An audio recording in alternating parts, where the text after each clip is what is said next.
How to add links to your Instagram stories. This is what we are going to talk about today. Make sure to subscribe to the channel. This helps a lot. Without any further ado, let's move into the tutorial. First of all, click on Instagram on your mobile. Then go to your stories up above and then select the picture or video you want to put on your story. Then after that, go to the sticker option up above, click on that and scroll down. There will be an option of link. Click on that and put your link over there. Like I am putting my link like this over here, and then click on done.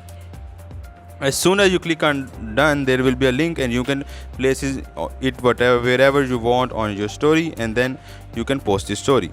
This is all from the tutorial. Make sure to subscribe to the channel. Also hit the like button, and if you have any question, put it down in the comment section. Thank you.